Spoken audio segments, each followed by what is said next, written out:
Hello and welcome to this special video where we are going to listen to the motivational speaker Jim Rohn, and the topic is you deserve to succeed. So without wasting your time, let's start the video right now. But here's what the great law says. It does not say if you need, you will reap. That's not what it says. Someone says, well, I really need to reap. Then you must learn the basic law. And without education, see, you'll be left behind. Here's what it says. In order to reap, you must plant. Guess who deserves to reap? Those who plant. So could I deserve something unique and valuable? Yes, if you understand the law, if you understand how it works in your own self-interest. We must plant, we must give to the soil, we must turn it loose, we must let it do its work, we must have patience, take care of it. Now we deserve the reaping. If you need, you must plant. Next, if you need to find, in your own self-interest, if you need to find, here's what it says, you must search to find. Finding is reserved for those that search. They're the ones that deserve it. Somebody who says, well, this person really needs to find a good idea, then they must go searching. You must go to the library. You must go to the seminars. You must go to the sermon. You must go to and listen to the lyrics of the song. You must go to where education is being taught. You must go to where good ideas are being shared. Go to, go to. Rarely does a good idea interrupt you. Rarely. Good ideas are like mining for gold. You got to develop the mental machinery to go look, go sifting, go searching, go looking. And if you search, what? You will find. The promise is there for everyone in their own self-interest. You'll find all you need to find. If you search for it, you'll find everything you need for your health, everything you need for a flourishing lifestyle, everything you need for a good marriage, everything you need to strengthen your friendship, everything you need for economics. You will find if you'll do like you did today. Spend a couple of days searching, taking a look, seeing if someone has some good ideas to share. All things are conditional. God says, I'm an amateur on God, but God says, if you'll move toward me, what? I will move toward you. It's always conditional. Which could also be translated, God says, you don't move, I don't move. You say, well, that's arbitrary. Well, when you're God, you can set it up that way. Remember, your planet, you can rearrange all this. Change it all.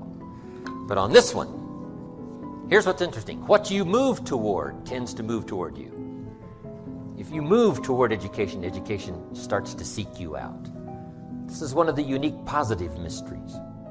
Whatever you move toward moves toward you. If you move toward progress, progress seems to want to now embrace you, move toward you. All life seems to wish to reward its benefactor. If you become the benefactor, you'll receive these incredible rewards. If you're the benefactor to the garden, the flowers seem to bloom and say, look at me, look how bright and beautiful I am because you took care of me. I wish to reward you by being beautiful, lovely, spectacular. Your own children, if you become their benefactor, they want to reward you with their progress. I taught my daughters how to swim, right? My daughters would say, and to dive.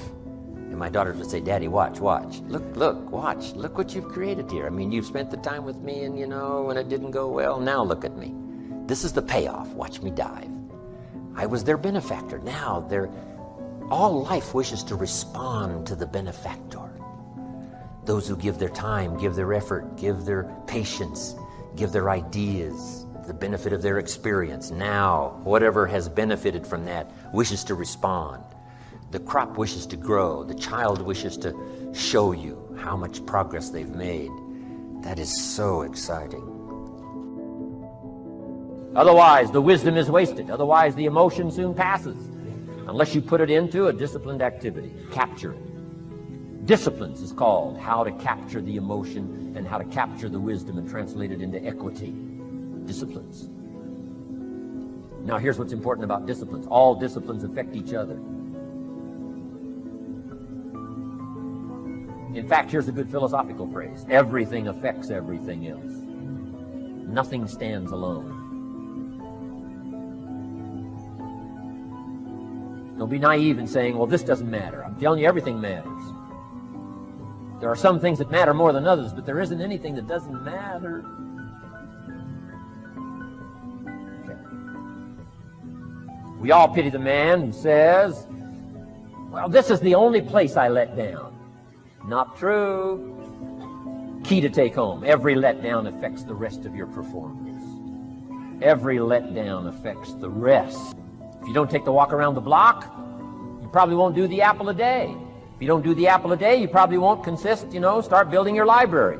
If you don't build your library, you probably won't keep a journal, and you won't take pictures, and then you won't do this, you won't do wise things with your money, won't do wise things with your time, won't do wise things with your possibilities and relationships, and the first thing you know, 6 years of that accumulated, and we say you have messed up. So the whole key to reversing that process now is to start picking up these disciplines. Now here's the positive side. Every new discipline affects the rest of your disciplines. Every new one affects the rest. That's why action is so important. The least action, the smallest action. Take it. Because when you start accomplishing and the value starts to return from that one action, it'll inspire you to do the next one and the next one and the next one. You start walking around the block, it'll inspire you to get an apple. Get an apple, it'll inspire you to get a book. Get a book, it'll inspire you to get a journal. Get a journal, it'll inspire you to grow, develop some skills. All disciplines affect each other. Every lack affects the rest. Every new affects the rest. The key is to diminish the lack and set up the new. And you've started a whole new life process. Key. Also, one more thought on discipline. Here's the greatest value of discipline. Self-worth. Self-esteem. People are teaching self-esteem these days, but they don't connect it to disciplines. The least lack of discipline, and it starts to erode our psyche. One of the greatest temptations is to just ease up a little bit. Right? The slightest lack of doing your best starts to erode the psyche. Instead of doing your best, doing just a little less than your best. Sure enough. You say, well, it's just going to affect my sales. No, it's going to affect your consciousness. It's going to affect your philosophy. Now you've begun in the slightest way to affect your own philosophy. Here's the problem with the least neglect.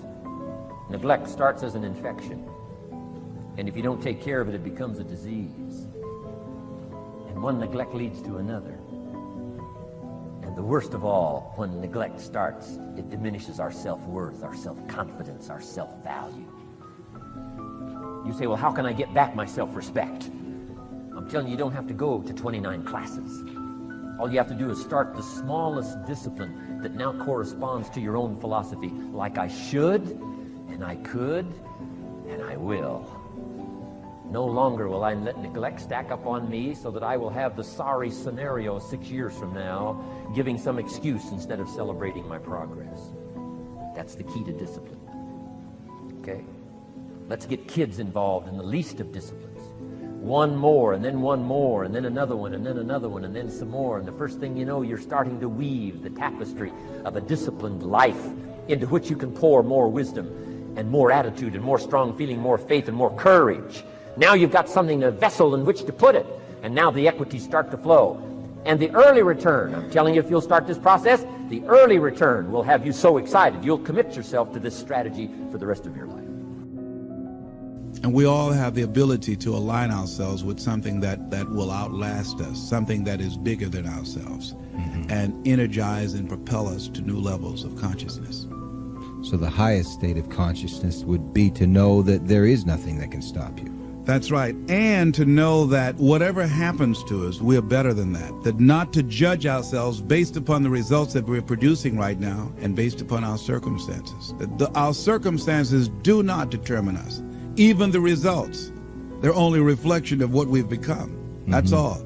And we can always have more and do more because we can always become more. So once again, going back to the drawing board, working on ourselves, not even looking at the problem, not even focusing on the circumstances, but just working within, knowing that as I go within, as I read, as I meditate, as I begin to contemplate and become at one with this force that is within me, that this too shall pass away. It has not come to stay.